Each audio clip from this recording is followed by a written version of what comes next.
RMG's Trash Talk is brought to you by Scrubs 911, Somerset's medical uniform store. Learn more at scrubs911.com or like them on Facebook.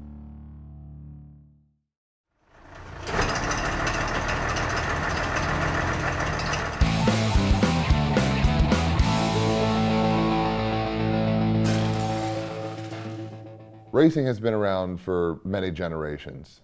It's something that we all do as kids, running to get to the building, running to get anywhere, and then we eventually turn that into cars.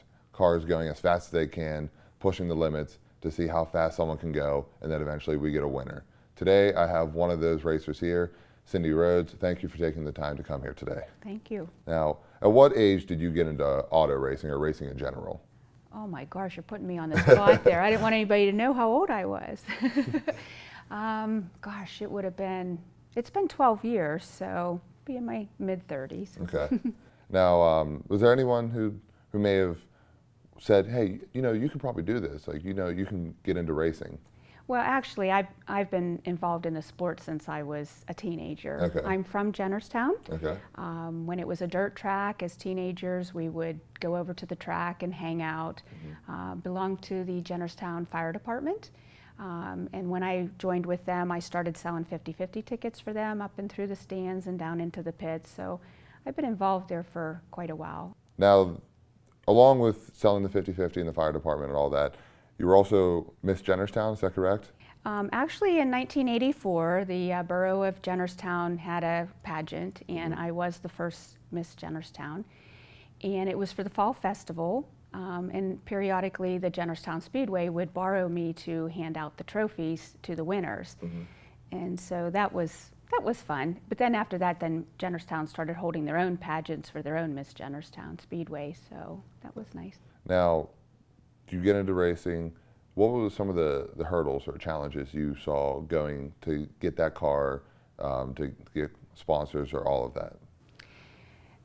For me, being a girl, I definitely had to rely on a lot of other fellow racers to help me get through getting the car set up, what kind of car to pick, maybe even some tips on how to drive. And I've been very fortunate. I had the Vogel family out of Myersdale. They're racers. We raced against each other in the four-cylinder division over at Bedford. And they've helped me for many, many years. Now I have the Plutas with A1 Auto out of Cantner. Again, we've raced together. We're now racing again together here at Jennerstown. They've been a huge help. This year I have great help. It's called Enduro Garage out of Johnstown, and they've really have the car set up. We've really been making changes. This is the first year I've really made some changes to the car that we keep trying stuff. Before it was just air pressures and maybe some camber, but this year we're really trying some things. So, can you tell me a little bit more about Enduro Racing, like all that they do and how they help you in general? Well, Enduro Garage is just two guys that enjoy racing, and they really sit down and talk amongst themselves and try to figure out, okay, if we tried this, what would happen? And they research a lot of stuff on the internet. Actually, they both raced. It was the first time I met them back in 2005 when I raced at Jennerstown. And I met them then. We've been friends ever since, and this year they saw that I could really use some help, and they decided to come on board. Now, do you remember your first year at Jennerstown Racing? Yes. Now, how enjoyable was that, or the challenges, all of that? Oh no, it was amazing because see, I had always ran on the dirt tracks. Dirt is a lot of fun, but the surface is not as smooth as an asphalt, right, and not as clean. But it was a lot of fun. It was a lot of fun, and I've raced against a lot of nice guys, and we've all become friends. But yeah, my first year, I loved it. I loved the speed and just the handling and the way the drivers would drive with you. Because on the dirt, of course, you constantly do bump into each other on the turns. And in asphalt, you don't. You're able to just get the car to kind of stick and go and hope that you can weave in between the people and get up front there. Now, you race four-cylinder, and I heard it's like one of the most growing at Jennerstown. It's like almost like the entry level to get in.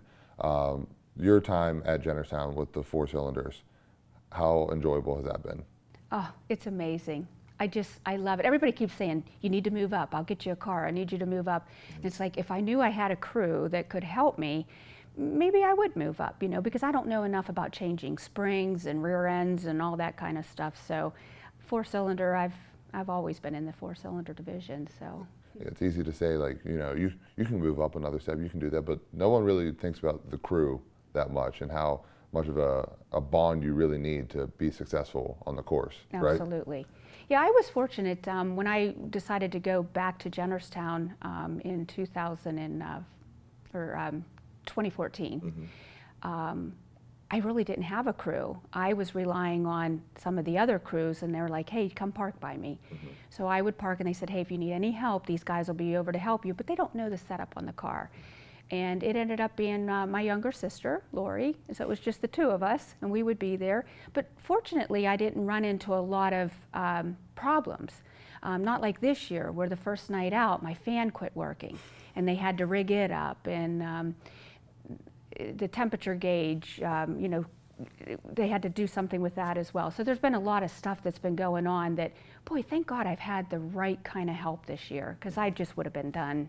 You know, I'd be placing in the back of this status, you know, into the rankings, so.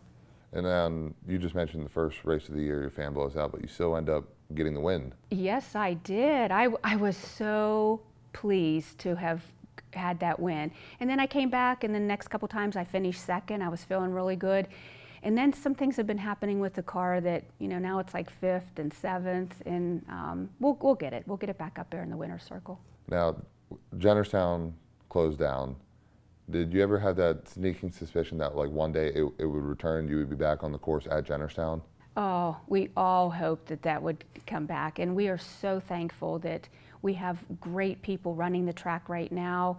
They've done a lot for the track. With the stands are completely filled. People talk about it every week when they're at work, and they're like, hey, we're coming out to see you, and they've done a very, very good job. Now, if you can compare or just pick one time or the other, do you think before it closed down or after it's reopened, like a more enjoyable time being at Jennerstown? It's always been enjoyable, and certainly I'm one of those that I go with the flow, where other races might just, you know, be like, oh, you know, they should do this, they should do that, but you know what, I took it how it was. I enjoyed every single moment that I had there, and I made the most of it. Now, so far you're in the top 5 this year. I believe you're in 3rd place in the 4-cylinder with about 10 more races to go. Do you think you're going to make that late season push and finally get that first career championship? Oh, we're definitely striving for that, yes. We have a couple things that we're working on with the setup on the car, and I think the minute that I can get it to turn in the turns where I'm losing my positions, I think we'll be good. Now, what is the most difficult part of creating these cars to get them on the courses? Like, is it finding them? Is it finding the parts for the car after you find the body? Like, what would that be? Well, we're all stock. So when you purchase your car, you purchase one that you know that's going to do good. And right now, like Dodge Neons are good. A lot of us are running Chevy Cavaliers, and that's what I have, which is a 5-speed.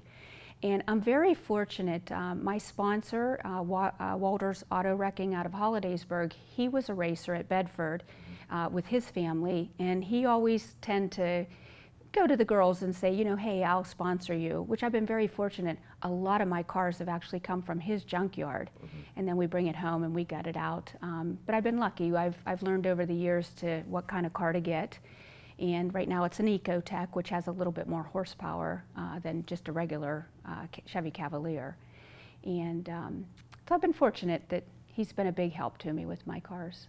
We also mentioned that, you know, there's not as many females or girls on the course, but it's a growing number, isn't it? I don't think it is. I mean, I've been the only female in the 4-cylinder division for a while, but now there's 2 more, because like they came from Motordrome, and so there's a couple more in my division, and I did notice there's at least 1 female in all the other divisions as well, but yeah, not many girls out there racing, so. All right, so you also, I mean, that's obviously isn't your full-time job. You work at Northwood Realty. Can you tell us a little bit more about that? I'm an associate broker. I've been there for 22 years now, serving Somerset County for helping buyers and sellers. And I just love it. I actually don't even feel like a job. And I enjoy it. I enjoy the people. Cindy Shaulis, we thank you for coming in, taking your time here to talk about your career, and good luck for the rest of the season. Oh, thank you very much for having me.